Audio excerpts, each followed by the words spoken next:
Ecuador, un lugar donde el patriarcado aún persiste.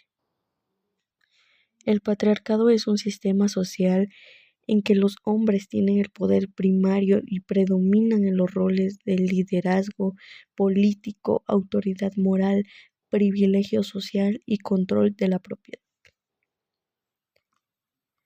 El enfoque de género.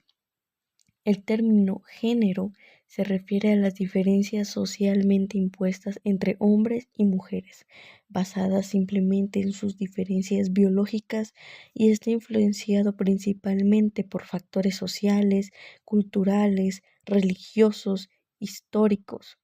El género define roles, responsabilidades, limitaciones y oportunidades, que varían con el tiempo y el lugar. Aplicando el enfoque de género implica reconocer las desigualdades creadas socialmente entre hombres y mujeres y abordar las relaciones jerárquicas de poder que perpetúan la subordinación de las mujeres.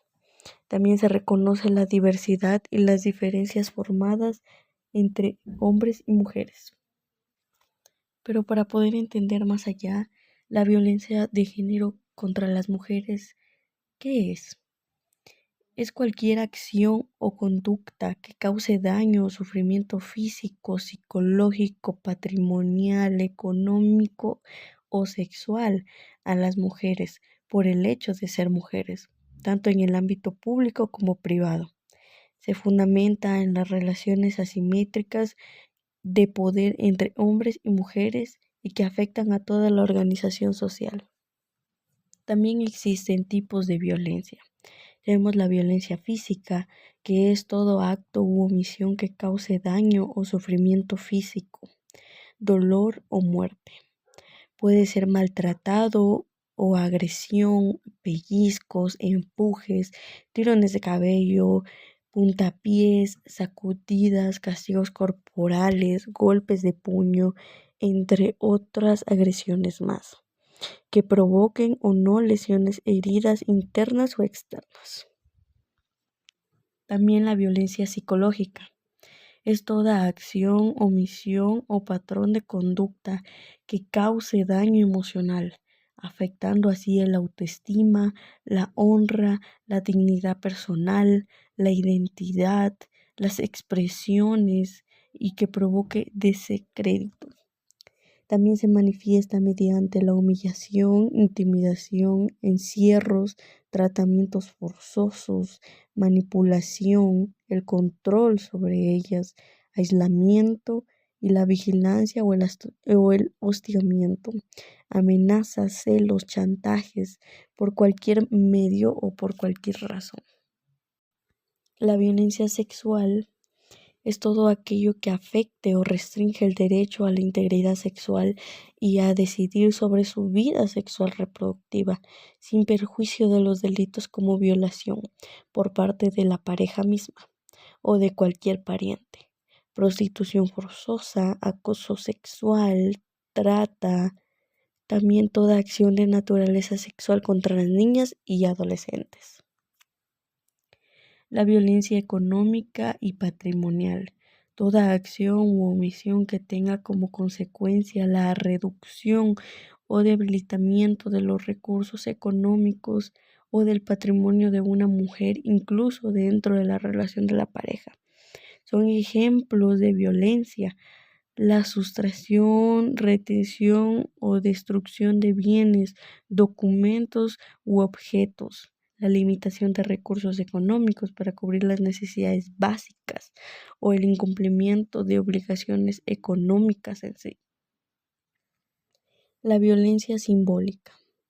Esta es toda conducta que haga referencia a perjuicios socialmente construidos, que transmiten en sí o reproducen y consolidan relaciones de dominación, exclusión, desigualdad y discriminación, naturalizando así la subordinación en las mujeres.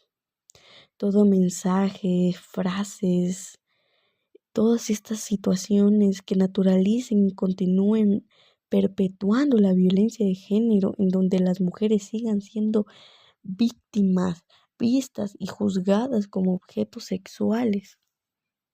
También tenemos la violencia política. Es toda acción que una persona o grupo de personas ejerza para obligar de cualquier manera a hacer algo que no quieren y va contra sus funciones a una mujer candidata o electa. Entonces también defensora de derechos humanos, perteneciente a alguna organización feminista, declarada feminista, liderazgo social. ¿Sí? Se da violencia política en otros espacios de decisiones como organizaciones sociales y espacios comunitarios, como pueden ser las mingas, las asambleas, las reuniones, los consejos. Poniéndonos en tema ya un poco de las medidas de protección inmediata, ¿qué nos quieren decir? Esas son medidas administrativas provisionales otorgadas cuando hay amenazas o vulneraciones a un derecho de vivir libre de violencia. Son esenciales para salvaguardar la integridad de las víctimas, permitiendo respuestas rápidas y efectivas ante amenazas o actos de violencia. Las víctimas o cualquier persona que tengan conocimiento de actos de violencia pueden solicitarla sin necesidad de patrocinio legal. ¿Sí? ¿Qué quiero decir con patrocinio legal? Con abogado, en libre ejercicio, en consultorios privados, públicos. ¿Sí?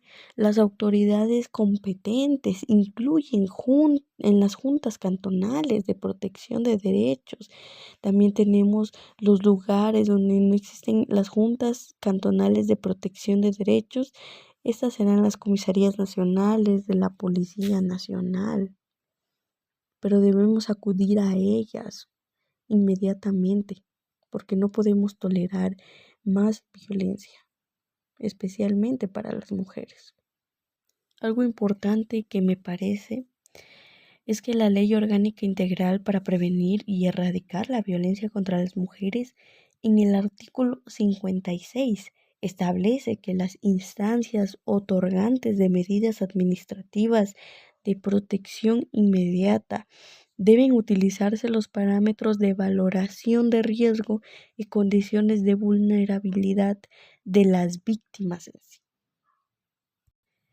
Hay ciertas medidas para poder prevenir estas violencias, como son emitir una boleta de auxilio, una orden de restricción o de acercamiento, ordenar la restitución de la víctima, solicitar a la solicitud de la víctima una inserción en un programa de protección, ¿sí?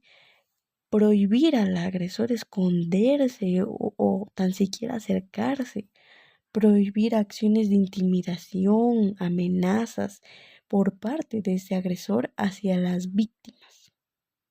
También es bien conocido que podemos ordenar la salida del agresor del domicilio para que no siga causando ese daño físico, psicológico, sexual, de cualquier tipo de violencia. ¿Sí? Porque debemos primero velar por los derechos y velar por la integridad física y mental de las víctimas.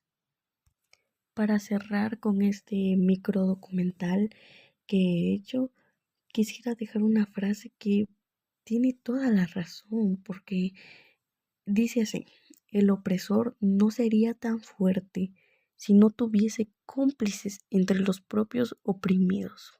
Es de Simone de Beauvoir. Sinceramente deja mucho que reflexionar, porque a veces hay mismo mujeres que ayudan a los hombres a cometer este tipo de violencia, estos actos repugnables. También tenemos que tener cuidado con las personas, tenemos que ver bien con quién nos juntamos, quién está a nuestro alrededor. Ya no es como antes, tenemos que tener todo el cuidado del mundo. Así que espero que la ley, la justicia y más que todo la mentalidad de la gente llegue a cambiar. Muchas gracias.